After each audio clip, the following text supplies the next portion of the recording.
नमस्कार दोस्तों, स्वागत है आप सभी लोगों का स्टडी ग्लोब्स पर। आज हम लोग एक टॉपिक पर चर्चा करने जा रहे हैं और वो ये है कि आखिरकार पोर्नोग्राफी भारत के अंदर इतना चैलेंजिंग क्यों हो चुका है। आप लोगों को डेटा जानकर बड़ा ताज्जुब होगा कि लगभग भारत के अंदर 89% लोग ऐसे हैं जो कि पोर्नोग्राफी को एक्सेस करते हैं, लेकिन फिर भी वो ये मानते नहीं है कि हम लोग देखते हैं। चलिए देखते हैं कि आखिरकार भारत के लिए इतना चैलेंजिंग क्यों हो चुका है। और आज हम लोग एक बहुत बड़ा थैंक यू बोलने वाले हैं एक नेटवर्क ऑपरेटर को, जिन्होंने इसके अंदर सोने पे सुहागा रख दिया है। अगर आप लोगों को अंदेशा हो रहा है कि हम लोग किसके बारे में बात कर रहे हैं, मुझे आप लोग कमेंट सेक्शन में जरूर बताइएगा, लेकिन 3 इडियट्स फिल्म आप लोगों ने जरूर देखी होगी, है ना। तो होता सबके पास में है, सब छुपा के रखती, बताता कोई नहीं है। इसको अगर हम लोग इसके साथ में कनेक्ट करें कि देखता हर कोई है, कोई बताता नहीं है ना। सब छुपा के जो है वो देखती हैं, लेकिन देखते जरूर हैं, ये तो बात तय है। क्योंकि ये डेटा जो है वो यूं ही तो है नहीं।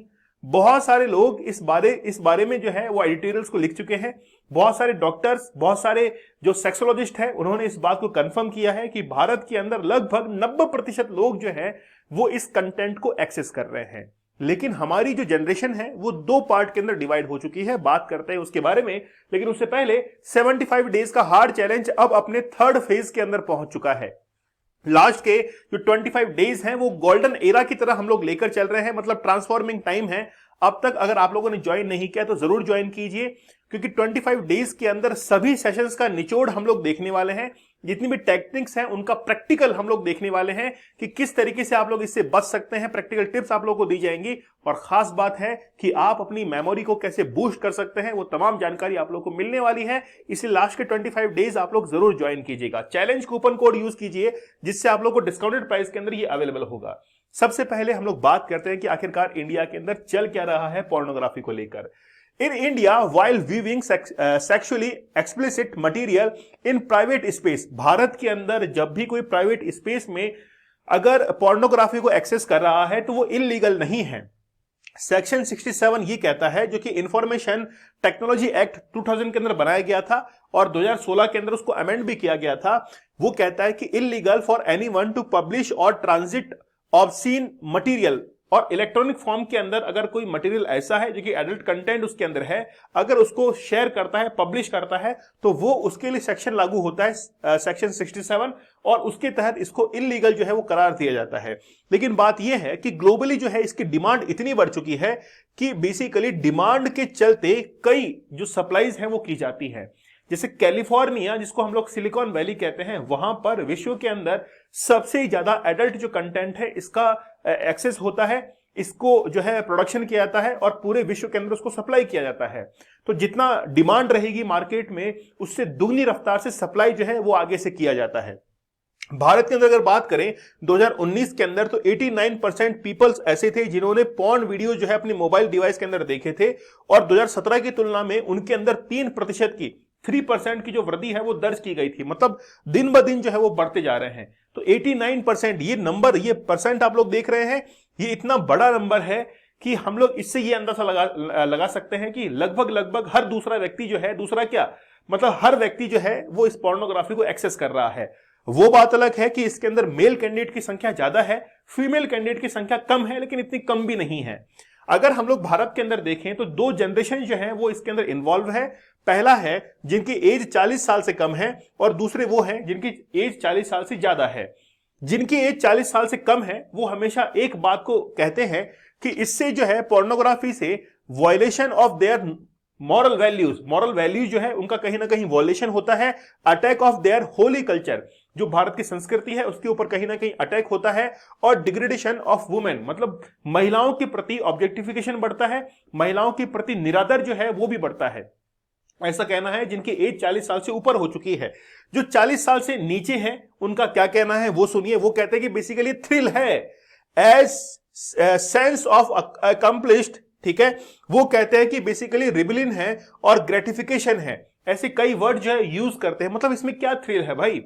अगर आप कहीं ना कहीं इसके अंदर, अगर आपकी फिजिकल और मेंटल हेल्थ इसमें इंपैक्ट कर रही है, तो ये कहां का थ्रिल है? जिसको आप लोग थ्रिल समझ रहे हैं वो कहीं ना कहीं आपकी फिजिकल और मेंटल हेल्थ को इंपैक्ट कर रहा है। लेकिन बस बात यह है कि चाहे 40 साल से कम एज का हो या फिर 40 साल से ज्यादा एज का हो, दोनों ही इस कंटेंट को वॉच करते हैं, है ना। तभी तो मैं कह रहा हूं कि देखते सभी हैं, इसको मानता कोई नहीं है कि हम लोग देख रहे हैं, फिर भी उसका अपोज करते हैं। लेकिन क्या वाकई में इससे इंपैक्ट होती है हेल्थ? देखिए, बहुत लंबे समय तक या बहुत एक्सेसिव इसको अगर कंटेंट को एक्सेस करते हैं तो आपकी फिजिकल और मेंटल हेल्थ के ऊपर जरूर इंपैक्ट करता है।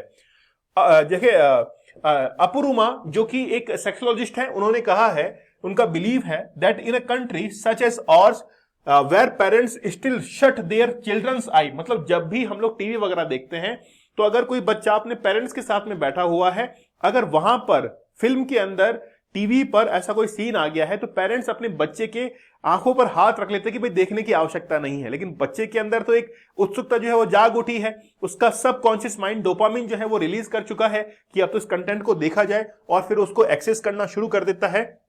Expressing any physical affection with each other, something like porn is going to be forward upon। मतलब बेसिकली क्या है कि पेरेंट्स ये चाहता है कि बच्चा उस चीज को देखे ना, और जितना ज्यादा रोक लगाई जाती है उतना ही उसके ऊपर वो हावी होता चला जाता है। With the rise of local and global OTT, basically OTT जो प्लेटफॉर्म्स हैं इन्होंने सबसे ज्यादा इसको बढ़ावा दिया है, क्योंकि ओटीटी प्लेटफॉर्म पर कोई भी रूल्स एंड रेगुलेशन जो है वो लागू नहीं होते हैं, बिल्कुल सफा तौर पर गाली गलौज जो है वो किया जाता है। जितने भी ऐसे सीन्स होते हैं उनको बेहतरीन तरीके से वहां पे प्रेजेंट करते हैं, और इसीलिए ऑडियंस जो है वो खास तौर पर एमएक्स प्लेयर, ऑल्ट बालाजी, ऐसे कई प्लेटफॉर्म्स पे जो है वो एंगेज रहते हैं, क्योंकि उनको वहां पर वैसे सीन्स देखने को मिलते हैं। और खास बात यह है कि ऐसी ओटीटी वेब सीरीज जो है वहां पर लॉन्च की जाती है जो कि इसी फील्ड की होती है, खुलकर वहां पर भी नहीं दिखाया जाता, लेकिन बेसिकली इनडायरेक्टली वहां पर सीन्स को जो है दिखाया जाता है। इससे लोग वहां पर ज्यादा एंगेज रहते हैं, उनको मजा आता है। वही बात है, डिमांड और सप्लाई का यहां पर खेल जो है वो चलता है। तो ओटीटी प्लेटफॉर्म जो है उसने इंडिया के अंदर काफी हद तक इस चीज को बहुत हद तक फैलाया है, और रही गई कसर जो है वो जियो ने पूरी कर दी। कोविड का जब टाइम पीरियड था उस समय इंटरनेट फ्री था, और उस समय जो एक्सेस हुआ था, पोर्नोग्राफी जो इंक्रीज हुई थी वो सबसे ज्यादा कोविड-19 के टाइम पीरियड में, और जियो भैया जो हैं इन्होंने बहुत उसकी हेल्प की, मतलब सोने पे सुहागा, आग में घी डालने का काम किया। लेकिन क्या नेटवर्क ऑपरेटर चाहें तो इस चीज में कमी कर सकते हैं? देखिए, अगर नेटवर्क ऑपरेटर चाहे तो पोर्नोग्राफी को बंद कर सकते हैं, सरकार को पूछने की भी आवश्यकता नहीं है। लेकिन ये क्यों बंद करेंगे? इनका मार्केट इसी से चलता है। इनको पता है कि अगर कोई मोबाइल के ऊपर किसी कंटेंट को सर्च कर रहा है तो वो केवल और केवल मेल चेक करने के लिए नहीं आएगा कि भाई ईमेल चेक करने के लिए जा रहे हैं, नहीं, वो रील्स देखने के लिए आएगा, वो पोर्नोग्राफी देखने आएगा। यही जो है वो कंटेंट सर्च करेगा, तभी तो नेट कंज्यूम होगा। इनको तो नेट कंज्यूम चाहिए। ठीक है, हम बात कितनी देर कर लेते हैं? मुश्किल से 5 मिनट 10 मिनट बात कर लेंगे, और खैर पुराने आशिक हैं तो लगभग 30 मिनट घंटे भर बातचीत हो जाती है। लेकिन इंटरनेट का ज्यादा इस्तेमाल होता है, तो इनको पता है कि इंटरनेट अगर कंज्यूम होगा तो फिर अगर इंटरनेट फ्री में दिया जाएगा तो बहुत बेहतरीन कंज्यूम होगा। तो पहले आदत में डाल लेते हैं और फिर बाद में इनसे पैसे वसूल लेंगे। ठीक है, तो जियो की यही स्ट्रेटेजी थी, लेकिन कुछ लोगों को फायदा भी हुआ, नुकसान ज्यादा हुआ है। इस चीज को आप एक्सेप्ट कीजिए जरूर। देखिए, बेसिकली फ्री में इंटरनेट दिया गया, इसके फायदे तो हुए लेकिन नुकसान ज्यादा हुआ। नुकसान का जो पलड़ा है वो ज्यादा भारी है। इसका खामियाजा अभी हम लोग नहीं भुगतेंगे, आगे आने वाली जो पीढ़ियां हैं वो हमको वो आईना दिखाएंगे कि देखिए आपके समय ऐसा हुआ था, इसलिए आज हम लोग ऐसा बन चुके हैं। तो ना तो आपकी बात मानेंगे और हमारी जो आदतें हैं वो काफी बिगड़ जाएंगी, है ना। तो जो आगे आने वाली जनरेशन है वो हमें जरूर कहेगी कि देखिए आपके समय ऐसा हुआ था। ठीक है, चलिए अब देखिए बेसिकली क्या है। Most young people get introduced to pornography by accident. लगभग सभी एक्सीडेंट, मतलब कोई ना कोई किसी का दोस्त जो है वो दिखा देता है 12-13 साल की उम्र में, और उसका सबकॉन्शियस माइंड जो है वो ट्रिगर कर जाता है कि यार ये वाकई में प्लेजर देगा, और धीरे धीरे खुद ही जो है उसको एक्सेस करना शुरू करता है, और धीरे धीरे उस पोर्नोग्राफी के जाल के अंदर फंसता चला जाता है। बात यह है कि ये सही है कि गलत है। देखिए, हम लोग कोई डॉक्टर तो है नहीं, कोई थेरेपिस्ट तो है नहीं, तो बेसिकली हम तो एजुकेटर हैं। हम बात करेंगे कि विद्यार्थी का नुकसान नहीं होना चाहिए, स्टूडेंट का नुकसान नहीं होना चाहिए।